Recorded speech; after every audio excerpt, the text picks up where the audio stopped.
City also interested in signing Enzo Fernandez. Do you think Chelsea midfielder could be a good fit? Well, I think he certainly can be a good fit. I mean, he's a top player for sure, and he has some familiarity with Enzo Maresca, I think, which really, really helps.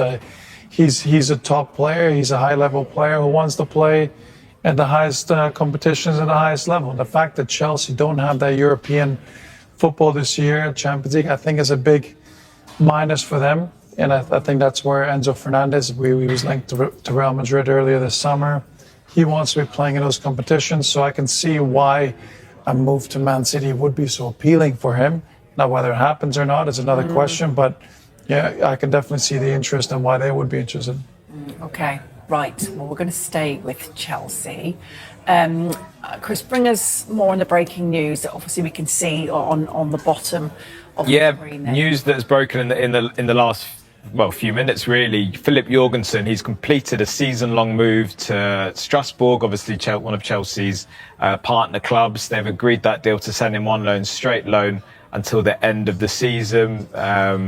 The expectation now is that Robert Sanchez and Mike Penders will be the two main senior keeper options for Chelsea this season. So yeah, one that we expected but now is complete is Jorgensen to Strasbourg. Yeah, I'm guessing just not willing to sit around doing absolutely nothing then as an almost third choice. But what do you make of Chelsea letting him go? Yeah, I think it makes sense. I think for Philip Jorgensen, it makes a lot of sense for him. You know, he's in a great age, great part of his career. He wants to be playing in his best years. That makes sense. I think that number 2 goalkeeper position is so difficult, Haley, because there's only so long you can go without playing regularly, and I think it's really tough, and that's why you see a lot of turnover in that position. Maybe a year, 18 months, max 2 years you can do, and then you have to try and move on for the best 6 of your career and yourself, and then they have to try and find someone else. And that's why it's a bit of a revolving door, really, in that number 2 goalkeeper position. And kind of staying with that, look, Chris, Robert Sanchez, often a little bit criticised during his Chelsea career, to say. They're looking at signing a new keeper, do you think, to challenge him?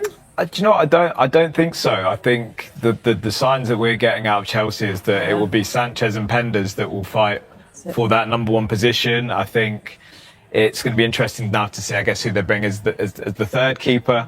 Like you said, Haley, Chelsea down the years since they've had Sanchez, he's come under criticism. I think you'd have to say he did have an improved season last season, but still there was errors, still there was moments that made Chelsea fans nervous. I guess as a keeper yourself, Asmir, what have you made of his Chelsea career? What would you make of some of the criticism around him that you get? Yeah, I mean, I actually think that some of the criticism and story around Robert Sanchez has been quite unfair, to be honest. I think he's played pretty well, has been consistent. Of course, he's still a goalkeeper that was, when he first joined Chelsea, quite young, and he's developed. He's taken that responsibility of playing for Chelsea on his shoulders, and it's not easy because you're in such big scrutiny, under such big spotlight, playing for Chelsea. So it's not easy for him, but I think he's dealt with it really well. So I think from that aspect, some of that criticism has been unfair. He's developed, he's grown, he's become a lot more mature and consistent, which is great. He has Ben Roberts back as his goalkeeper coach, who's been there at the club ever since Graham Potter came in, and obviously he knows Robert Sanchez really well from his Brighton days. So I think that comfort blanket is really, really important. You've got a young goalkeeper, Mike Penders, who I know they like, and I've seen quite a bit of, and he's a super promising talent. So it's a really good group. I think there's a bit of comfort there now this year, and hopefully he can, start the season well and hit the ground running. When people are talking about Chelsea potentially winning the league next season or being in and around it, obviously the 2 last season who are fighting for it, Arsenal, Manchester City, David Raya and Donnarumma. Can Chelsea win it with Sanchez? Can he get to that level, do you think? Well, in order to win the league, you have to have the best, if not one of the best goalkeepers in the league. So he has to, of course, play at an incredibly high level for a consistent period for Chelsea to have that chance. Now, I think it's a big step for the whole team and the squad, I think, to put that expectation. Now, I know I've been there, I've been in that club, and of course that expectation that time was to win everything.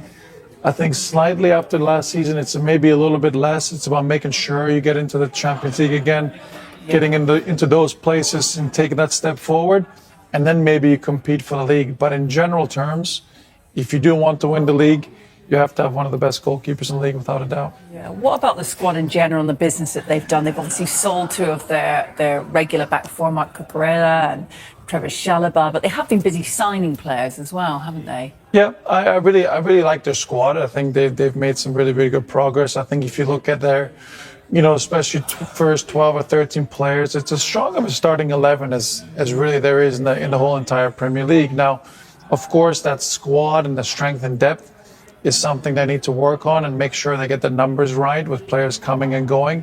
They've got a massive squad in terms of players available, as you well know, Chris, and I think there's a bit of work to be done there. But in terms of their actual star power, Morgan Rogers coming in, Cole Palmer, we know Cole Palmer, if he's firing and feeling well, confident, enjoying his football, he's one of the most electric players we have in the Premier League. So, and then of course, João Pedro up front, who's a really good number 9. Caicedo, if Enzo Fernandez stays, they have everything they really need in those areas of the pitch to be a successful team. Can that back four come together? With the likes of Lacroix coming in, I think he's a really good signing, smart signing, established player for quite some years now.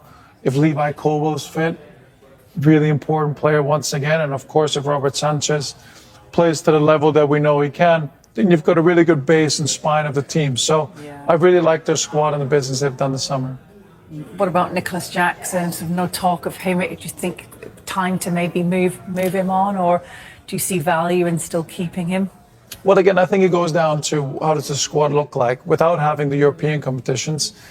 You maybe don't need as big of a squad as you normally, would do, or Chelsea would do. So I think from that aspect, you have João Pedro, you've brought in Danny Welbeck. He's obviously there for a reason. He's going to play, be a really important player of your squad. You still have Liam Delap, and then you have Nicholas Jackson. So I think 4 is too many.